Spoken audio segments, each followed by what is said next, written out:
Hey, what's up, guys? This is Puck. Welcome back to some Creative Talks. Today, we're going to be reading again from this book, Creative Pep Talk. I've been studying this book, and it's just basically a quote per page.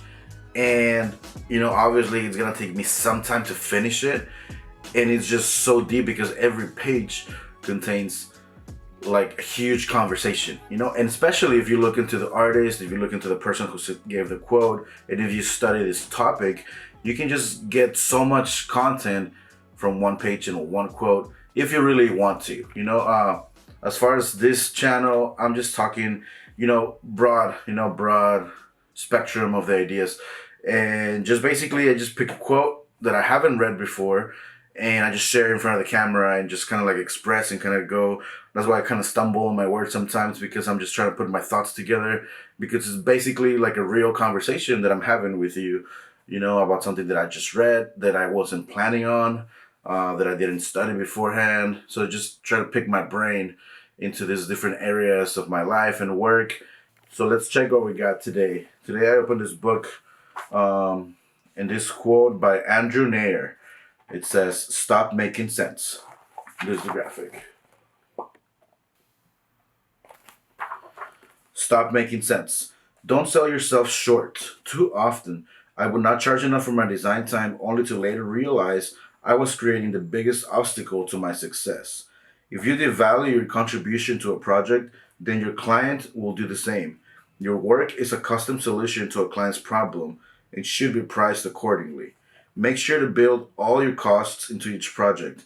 Know your limits and always over deliver to maintain clients.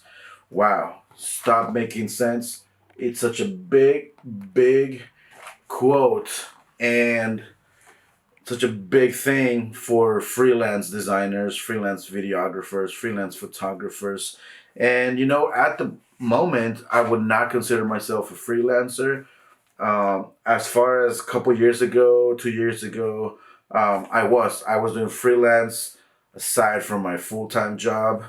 But I believe starting 2019, my full-time job just grew so much. My responsibilities, um, everything that I was supposed to do, and my time just got so constricted and so busy that I just genuinely decided, you know what, I'm not gonna be doing freelance. And it's not like a how do you call it?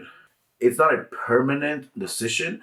It's just a temporary decision, because I really want to focus on my full-time job and on these videos, because genuinely, I gain way more fulfillment, I say, for making these YouTube videos and Instagram, IGTVs, and just putting out the content that I want to put out. Freelancing, it's such a huge thing, and in general, in every designer's heart and mind, your dream is to work for yourself. But at the moment, it's not something that I'm looking for, but I do have tons of experience and tons of stories to tell about freelancing and making sense.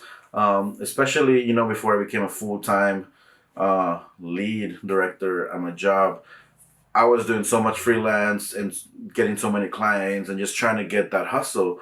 But, in the end, it wasn't really fulfilling. Why? Because especially if you don't know how to charge, if you don't know how to sell yourself, if you don't know, everything that really revolves around freelancing. Freelancing, it's such a huge thing, and you really need to have a heart and a mind and a drive to pursue it. So not having this knowledge, was very crippling and very discouraging, because I would be so excited to get a project for $300 and then find myself prepping like 3 hours before the wedding.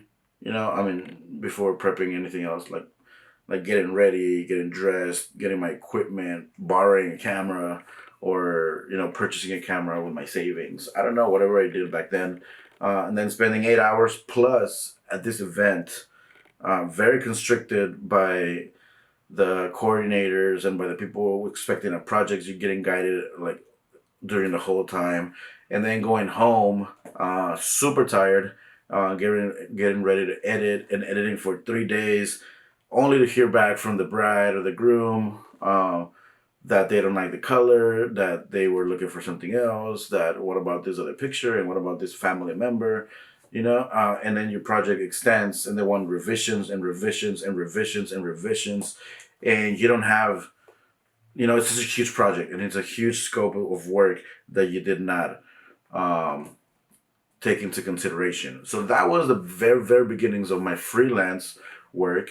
It obviously changed throughout the years, and every project, I would go back to my friends, to my little mentors, to my family, and always like get some feedback, of the project that I just did.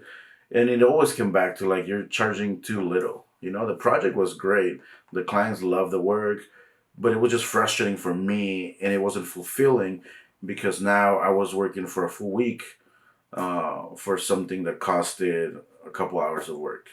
You know, so if you're starting in freelance or if you're more experienced, but still are charging a little bit, take it into consideration. One of the reasons why I stopped doing freelance, at least for this year, and I'm not really considering a lot of projects for this year, I've actually declined 3 or 4 projects in the last couple of months just because even though I would love the project and I would love to do something, and sometimes it's people that I know, I just don't want to get into that frustration or go back into frustrating myself as a person, as a worker, and as an artist for something that is not totally worth it. And I don't mean that any project that you're gonna take or any person who comes your way is not worth it. That's not at all what I mean. But I will not gain anything, or I will not gain more spend taking a day off work or spending my free time for a project that's not gonna overflow on what I'm already making. You know what I mean? I hope it comes out super clear and not at all in a negative way. But like I've realized in this year, specifically this year, because my career and my freelance and my artistry has grown so much and just gone to different levels.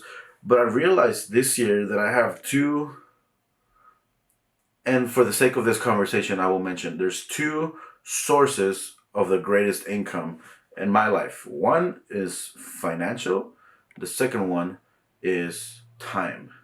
So these two things, although sometimes you would think, and now that you're thinking about it, they're very different. Like I get a source of income from my full-time job, and it's enough to live my life. It's enough to have my car, to pay my bills, to go out to eat, to have a Disney pass, to hang out, to do anything that I need to do.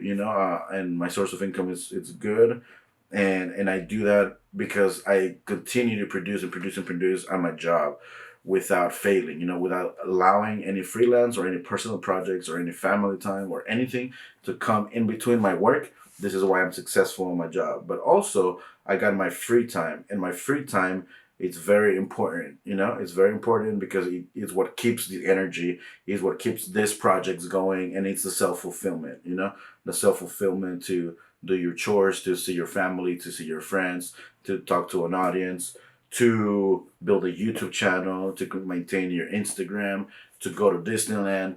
Your free time is also part of your income, and you gotta be very, very wise on how you spend that free time. So as far as freelancing, if you're charging cents, you're charging cents. You gotta keep in consideration that you're just taking from the second income of your life, which is your time.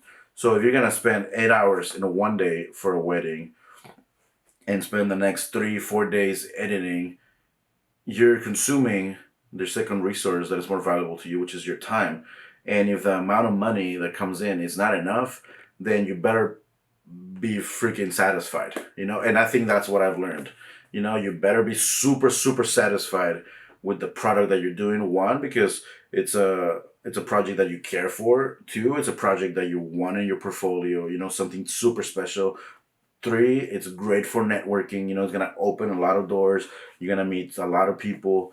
So that's the only way, and the only reasons why you should take a project that is less valuable financially, but more valuable in your time. So there's two things just to close in this conversation, because I just went on this rant, and I don't think I think it took a different step, a different direction that I really expected.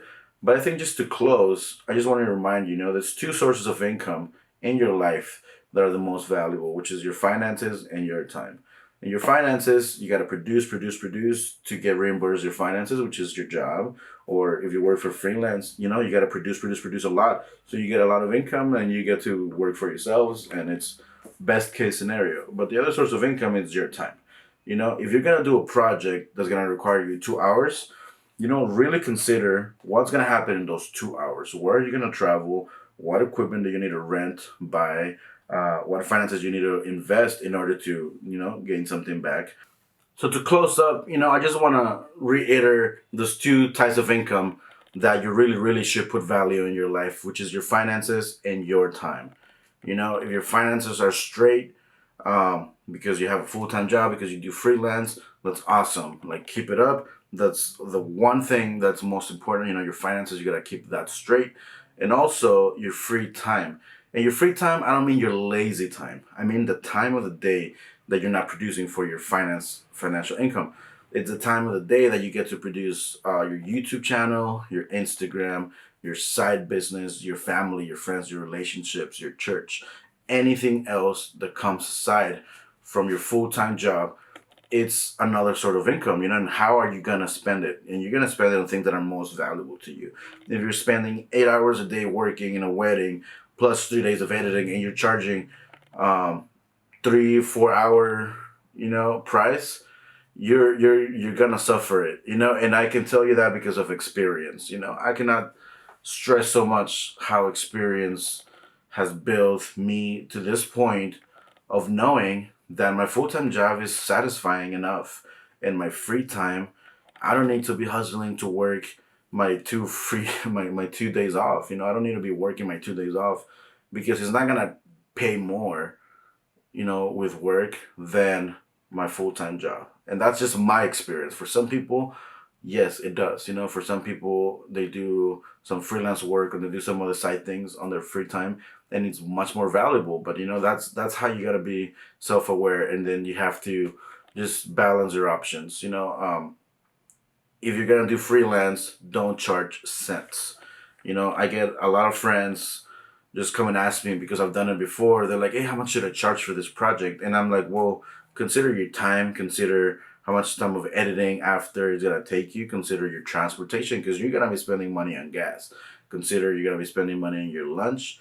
Consider if you're gonna be renting, buying equipment, or buying more memory cards, or buying a battery, or anything else that you're gonna invest. Consider in the price from the get-go, and also charge for the amount of hours, the post production. I would forget always the post production, because I would say, like, okay, dude, like, I'm gonna do this 4 hour event, so I'm gonna charge for 4 hours.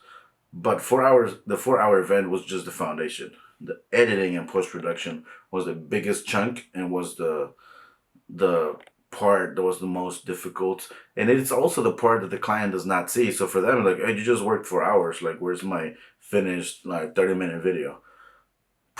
30-minute video, dude, that takes so long if you want the right product. So you know what, stop charging cents, stop charging dollars, charge the right dollars for your time, and bring real value to your second source of income, which is your time. you know how you spend your time, where do you spend it. It's almost as valuable as what do you buy with your physical dollars. Well, that's it for today. That's my creative talk. I just gotta finish this video real quick because I'm heading to Disneyland. I'm excited. This is how I spend my free time. I'm gonna go to Disneyland, but also, I need to dedicate this time to produce a video, put it together, send it on YouTube, upload it, make the thumbnail, and throw it out there before I even go enjoy myself. Why? Because this brings me value. I hope it's bringing you value as well. Hope to see you guys next time. Subscribe, ring the little bell, turn on your notifications, follow me on Instagram, and I'll see you guys next time.